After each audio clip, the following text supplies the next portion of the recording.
आज आप लोग को चार तरह का, चार कोटि का मनुष्य होते हैं। तो इसके बारे में इसलिए बताना है कि हम लोग का जो शिवोपदेश क्लास था उसमें भी इस बात की चर्चा है कि मनुष्य को जब भी तारक ब्रह्म इस पृथ्वी पर आते हैं, जो भी तारक ब्रह्म आते हैं इस पृथ्वी पर, उनका उद्देश्य रहता है वो मनुष्य को ब्रह्म कोटि के मनुष्य बनाने के लिए और ब्रह्म कोटि में ही तक पहुंचाने के लिए तारक ब्रह्म का इस पृथ्वी पर आगमन होता है। हमको ब्रह्म कोटि में प्रतिष्ठित होना है, यही हमारे हर भक्त के जीवन का लक्ष्य होता है। चार कोटि का मनुष्य होता है। पहला हुआ जीव कोटि होता है, दूसरा होता है मानव कोटि, और तीसरा होता है ईश्वर कोटि, और चौथा होता है ब्रह्म कोटि। तो जीव कोटि का जो मनुष्य होता है, पर जीव कोटि का मनुष्य केवल अपने बारे में सोचता है। गांव देहात में कहावत बोला जाता है इस तरह, इस कोटि के मनुष्य के लिए, हम सुंदरी हमारी पिया सुंदरी, दुनिया के लोग बनरा बन गए। प्योरली सेल्फ सेंटर्ड आदमी होता है। उनको दुनिया से, किसी के कष्ट से, दुनिया में जो कुछ भी हो रहा है, जो उनके लाभ के लिए है उसका यूज करते हैं, उसके बारे में सोचते हैं, और जहाँ उनका लाभ नहीं है उसके बारे में एकदम भी सोचते हैं। एकदम ही स्वार्थी लोग होते हैं। आज उनकी संख्या समाज में सबसे ज़्यादा है। वो है जीव कोटि के मनुष्य, केवल अपने बारे में सोचेंगे। दूसरा होता है मानव कोटि। मानव कोटि का जो मनुष्य होता है, मानव कोटि के मनुष्य ज़्यादा अपने बारे में सोचते हैं और थोड़ा दूसरे के बारे में भी सोचते हैं। उस तरह के मनुष्य भी आज समाज में, उनकी भी संख्या है। वो इसलिए कुछ सेवा कर देते हैं, उसके पीछे भी उनका स्वार्थ है। उनको कहीं ना कहीं लगता है कि ये सेवा कर देने से मेरा कुछ कल्याण हो जाएगा, इसलिए ही वो केवल थोड़ा कुछ कर देते हैं। इसलिए कर देते हैं, किसी पर्व त्यौहार में किसी को कुछ दान दे दिए, कुछ दे दिए। कोई अगर घर पे कुछ मांगने आया है, कोई अगर भीख मांगने वाला है, तो उसको इसलिए दे दिए कि इनको कुछ भी चीज़ का प्राप्ति हो जाएगा, कुछ आशीर्वाद मिल जाएगा, या और कुछ धन का प्राप्ति हो जाएगा, परमात्मा से कुछ हमको मिल जाए, इसलिए हमको ये सेवा करना है। वो होता है मानव कोटि के मनुष्य। ज़्यादा अपने बारे में सोचते हैं और थोड़ा दूसरे के बारे में सोचते हैं।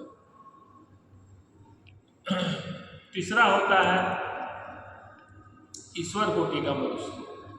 ईश्वर कोटि का जो मनुष्य होता है, वह मनुष्य मैक्सिमम ज़्यादातर समाज के बारे में सोचता है और थोड़ा अपने बारे में भी सोच लेता है, लेकिन उसका ज़्यादा ध्यान समाज के भलाई में, समाज के कल्याण में रहता है। इस स्तर का जो मनुष्य होता है वो होता है ईश्वर कोटि का मनुष्य। हमेशा चिंतन करते रहता है कि समाज का कुछ कल्याण हो जाए, और करता भी है। तो वह हुआ ईश्वर कोटि का मनुष्य। चौथा है ब्रह्म कोटि का मनुष्य। पहला जो ईश्वर कोटि का मनुष्य था, उस ईश्वर कोटि का मनुष्य से जस्ट विपरीत होता है ब्रह्म कोटि का मनुष्य। तो ब्रह्म कोटि का जो मनुष्य है, वह मनुष्य पूरे सृष्टि के भलाई के बारे में, हर जीव जंतु, पेड़ पौधा, गुलमलता, हर चीज़ के बारे में सोचता है। पूरे प्रकृति के कल्याण के बारे में सोचता है, और उसका भाव रहता है कि पूरे सृष्टि का कल्याण, मेरा भले कुछ हो या ना हो, लेकिन पूरे सृष्टि का कल्याण हो। ऐसे मनुष्य को ब्रह्म कोटि का मनुष्य कहा जाता है। और हम लोग को आनंद मार्ग में ब्रह्म कोटि का ही मनुष्य बनने के लिए हम लोग जो आज प्रयास कर रहे हैं वो ब्रह्म कोटि का ही मनुष्य बनने के लिए प्रयास कर रहे हैं। इसलिए 4 कोटि का मनुष्य होते हैं। पहला जीव कोटि, दूसरा मानव कोटि, तीसरा ईश्वर कोटि और चौथा ब्रह्म कोटि। हमको ब्रह्म कोटि का ही मनुष्य बनना है। उसी तरह इसी से मिलता जुलता कुछ है, भक्ति के बारे में कुछ बताना चाहते हैं। शंकराचार्य जी भी भक्ति के बारे में 5 तरह के भक्ति बताए हैं। इसमें पहला भक्ति है तामसिक भक्ति, दूसरा है राजसिक भक्ति, तीसरा है सात्विक भक्ति और चौथा है रागानुगा भक्ति, पांचवा है रागात्मिका भक्ति। तो पहला जो तामसिक भक्ति है, आपको इस 5 भक्ति का एक आधार क्या है, इसमें भक्त, ये सभी लोग भक्त हैं लेकिन उनका उद्देश्य परमात्मा की प्राप्ति नहीं है। आपको जब आगे बताया जाएगा तो पता चलेगा। तो पहला जो तामसिक भक्त हैं वे भी भक्त हैं, वो परम पुरुष से मांगते हैं, हे परम पुरुष, सामने वाला का कुछ ऐसा हो जाता तो हमको ये फायदा हो जाता, दूसरे का बुरा, उसका कुछ ऐसा हो जाता तो हमको ये लाभ मिल जाता, फलाना मर जाता, उस बहुत सारे दूसरे के नेगेटिव और अपना पॉजिटिव, अपने फायदा के लिए दूसरे का हानि हो जाए, वैसा कुछ भक्त जो मांगता है वो होता है तामसिक भक्त। फलाना आदमी हमारे बिजनेस में बाधा है, भगवान उसका एक्सीडेंट करवा देते, उसको मरवा देते तो मेरा कल्याण हो जाता। ऐसे भक्त जो होते हैं तामसिक भक्त होते हैं। भगवान का कहना है कि ऐसे भक्त जो है वो तो भक्ति तो करते हैं लेकिन भगवान से मांगते हैं, तामसिक उनका मांग है, वो भगवान को नहीं मांगते हैं। उनका डिमांड भी है तो तामसिक डिमांड है, वो उनको भगवान को नहीं मांगते, भगवान से मांगते हैं। भगवान बोलते हैं कि वैसे लोगों को मैं कभी नहीं मिलता, उनको वैसे लोगों को कभी भी भगवान की अनुभूति नहीं होती। आप देख लीजिए समाज में इसकी संख्या ज़्यादा है। वैसे लोग आप भक्त बोलते हैं, बहुत सारे लोग चौक चौराहा पर वैसे मिल जाएंगे आपको, वैसा भक्ति करते हुए बड़े बड़े टीका चंदन लगाए हुए, वे सभी जो है तामसिक भक्त हैं जो भगवान से केवल दूसरे का हानि और अपना फायदा मांगते हैं। दूसरा भक्त हुआ राजसिक भक्त। राजसिक भक्त जो होता है वह भगवान से मांगता है, हे भगवान, हमको इतना पैसा हो जाता, मेरा बेटा का नौकरी लग जाता, मेरा ऐसा हो जाता तो हम इतना बड़े हो जाते हैं, को यश मिलता, यश मिलता, हमको बहुत पैसा हो जाता, बहुत नाम हो जाता, बड़े नेता हो जाते हैं।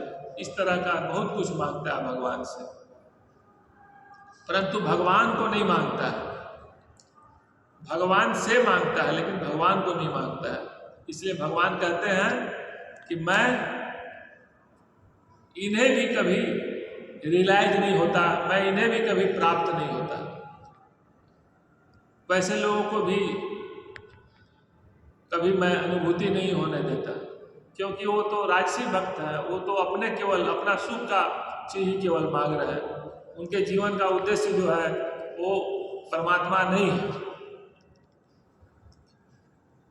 तो दूसरा राजसी, तीसरा भक्त हुआ वो है सात्विक भक्त। सात्विक भक्त क्या होता है? सात्विक भक्त जो होता है वो केवल वो जीवन भर तो धर्म और अध्यात्म के बारे में कुछ जानता नहीं है, जीवन भर वो पैसा कमाता है, जीवन भर तो समाज को जाना नहीं, समझा नहीं, कुछ कर्म धर्म किया नहीं। अब जब परिवार वाले नहीं पूछते हैं तो राम राम जपना शुरू कर देता है, भगवान भगवान का नाम लेना शुरू कर देता है और भगवान से मांगता है, हे भगवान मुझे उठा लो, बहुत कष्ट है मेरे जीवन में। वैसे भक्त अगर उस बीच में परिवार के लोग उनको पूछना शुरू कर दें, उनका कुछ डिमांड पूरा कर दे, तो हो सकता है कि वो भगवान का नाम लेना भी छोड़ देगा। वैसे लोग हैं सात्विक भक्त हैं, वे केवल इसलिए भगवान का नाम ले रहे थे क्योंकि वो दुख में थे, तो दुख में रहने के चलते उनको भगवान याद आए, और जब उनका अगर दुख पूरा हो गया तो फिर भगवान का नाम लेना भी छोड़ देंगे। चौथा व्यक्ति है, उससे ऊपर इनको भी कहते हैं भगवान कि इनको भी हम नहीं मिलते, इनको भी अनुभूति नहीं हो पाता है तारक ब्रह्म का, परम पुरुष का, इनको भी हम नहीं मिलते हैं। चौथा भक्त है रागानुगा भक्ति है, चौथा भक्ति है रागानुगा भक्ति, वो उससे बहुत ऊपर के स्तर का भक्ति है, इसको रागानुगा भक्ति कहा जाता है। इस भक्ति में स्टेज होता है भक्त का, हे परम पुरुष, मैं इसलिए तुम्हारा ध्यान करता हूँ, तुम्हारा सेवा करता हूँ, तुम्हारे बताए हुए मार्ग पर चलता हूँ, क्योंकि तुम खुश होते हो और तुम्हारे खुशी में ही मेरी खुशी है। ये है रागानुगा भक्ति। इसमें द्वैतवाद है, इसमें भाव है कि परम पुरुष मैं इसलिए सेवा करता हूँ क्योंकि तुम खुश होते हो और तुम्हारे खुशी में ही हमारी खुशी है। मैं इसलिए ध्यान करता हूँ, मैं इसलिए कीर्तन करता हूँ कि तुम खुश होते हो। यहाँ दोनों का भाव है। यह थोड़े उच्च स्तर का भक्ति है, इसको कहा जाता है रागानुगा भक्ति। परंतु इससे भी एक बहुत उच्च स्तरीय भक्ति है जिसको कहा जाता है रागात्मिका भक्ति। रागात्मिका भक्ति में केवल एकल्य का भाव है। बाबा आनंद वचनामृतम में इस भक्ति का चर्चा किए हैं, और रागात्मिका भक्ति सबसे उच्च कोटि का भक्ति है। इस कोटि के भक्ति में भक्त महसूस करता है, भाव रहता है उसका, हे परम पुरुष, मैं इसलिए तुम्हारा सेवा करता हूँ, मैं इसलिए तुम्हारी भक्ति करता हूँ क्योंकि तुम खुश होते हो। अगर इस भक्ति और इस सेवा को करने में अगर मुझे कुछ कष्ट भी उठाना पड़े तो मैं उसके लिए, इस कष्ट को भोगने के लिए मैं तैयार हूँ, इसलिए कि तुम खुश होते हो। ये है रागात्मिका भक्ति। इस भक्ति में एक उदाहरण है दिया जाता है भक्त को समझाने के लिए। भगवान कृष्ण के सर में बहुत दर्द हुआ, भगवान को भी इच्छा हुआ कि अपने भक्तों का परीक्षा लिया जाए। भगवान समय समय पर अपने भक्तों का परीक्षा भी लेते रहते हैं, क्योंकि उनको भी लगता है कि भाई इतने सारे भक्त हैं, सही में कोई भक्त है भी कि नहीं, इसको परीक्षा के माध्यम से ही पता चलता है। तो भगवान कृष्ण जो है भक्तों का परीक्षा लेने के लिए सोचे एक बार, और उन्होंने बहाना किया अपने सर दर्द का। पूरे सृष्टि में कोलाहल मच गया कि भगवान कृष्ण के सर में दर्द है और वह दर्द जो है ठीक नहीं हो रहा। उस जमाने के बड़े बड़े वैद्य जो है उनका सर दर्द ठीक करने के लिए पहुँचे, परंतु सर दर्द तो ठीक नहीं हुआ, क्योंकि उनका तो उन्हीं के द्वारा किया हुआ, भगवान के द्वारा ही किया हुआ दर्द था। तब नारद जी को बुलाया गया कि नारद जी आप ही समस्या का समाधान निकाल सकते हैं। नारद जी बोले भगवान कृष्ण से कि भगवान आप तो तीनों लोक के मालिक हैं, आप ही बताइए कि इस समस्या का क्या निदान होगा। तब भगवान कृष्ण नारद जी से बोले कि हे नारद, अगर कोई भक्त अपने चरण का धूलि, अगर मेरे सर पे किसी भक्त का चरण का धूलि लगा दिया जाएगा तो मेरा सर दर्द ठीक हो जाएगा। तो नारद जी भगवान कृष्ण से कहते हैं कि भगवान, अगर कोई भी भक्त अपने चरण का धूलि भगवान के सर पे लगाने के लिए क्यों देगा? तो बोले लेकिन मुझे तो उनके चरण का धूलि ही चाहिए। उसके बाद नारद जी निकलते हैं भक्तों के बीच में, बोलते हैं कि भगवान का सर में काफ़ी दर्द है, अगर कोई भी भक्त अगर अपने चरण का धूलि दे दे तो उनका सर दर्द ठीक हो जाएगा। चारों तरफ घूमते हैं लेकिन कोई भी अपने चरण का धूलि देने के लिए तैयार नहीं होता है। सभी लोग बोलते हैं कि नारद जी, अगर हम अपने पैर का चरण का धूलि, अगर अपने चरण का धूलि दे दे भगवान के सर पे लगाने के लिए तो हम नरक के वासी बनेंगे, मुझे नरक होगा, इसलिए मैं अपने चरण का धूलि नहीं दे सकता हूँ। तो भगवान उसके बाद नारद जी को लगा कि वृंदावन की तरफ चला जाए। वृंदावन की तरफ जब जाते हैं तो वहाँ भक्त लोग पूछते हैं कि भगवान का क्या हाल चाल है, तो भगवान बताते हैं कि भगवान के सर में तो बहुत दर्द है, भगवान कृष्ण के सर में बहुत दर्द है। और अगर तो भक्त लोग हैं काफ़ी दुखी होते हैं और बोलते हैं कि हम लोग के लायक कुछ सेवा बताइए। तो नारद जी बोलते हैं कि यही सेवा है कि अगर कोई भक्त अपने चरण का धूलि दे देगा तो उनका सर दर्द ठीक हो जाएगा। इस बात को सुनकर भक्त जो है राजी हो जाते हैं, वृंदावन के भक्त जो है राजी हो जाते हैं। तब नारद जी, चूंकि परीक्षा भी लेना है भक्तों का, तो नारद उन भक्तों को कहते हैं कि अगर तुम अपने चरण का धूलि दोगे तो तुम नर्क भोग करोगे, नर्क की प्राप्ति होगी तुमको, क्योंकि ये चरण का धूलि जो है भगवान के सर पे लगेगा। वो परीक्षा भी ले रहे हैं नारद जी उनका। तब भक्त का भाव है, समझने का जरूरत है। यहाँ पर भक्त का भाव है कि अगर मेरे चरण के धूलि से अगर भगवान का सर दर्द ठीक हो जाता है और उससे अगर नर्क भी भोग करना पड़े तो उस नर्क को भोगने के लिए हम लोग तैयार हैं। कम से कम मेरे आराध्य परम पुरुष का सर दर्द तो ठीक हो जाएगा। इस भाव के जो भक्त होते हैं वही भक्त होते हैं, उन्हें रगात्मिका भक्ति के भक्त होते हैं। वहाँ केवल एकल्य का भाव रहता है। मैं इसलिए सेवा करता हूँ, मैं इसलिए साधना करता हूँ, मैं इसलिए भक्ति करता हूँ कि तुम खुश होते हो और तुम्हारे ही खुशी में सब कुछ है। तुम खुश होते हो, इसके लिए मुझे कष्ट भी भोग करना पड़े तो मैं तैयार हूँ। तुम्हारे सर दर्द अगर ठीक हो जाए उसके लिए मुझे नर्क भी जाना पड़े तो मैं तैयार हूँ। यही है रगात्मिका भक्ति का स्टेज है और यही भक्ति का प्रकार है। तो ज़्यादा से ज़्यादा कीर्तन करना है।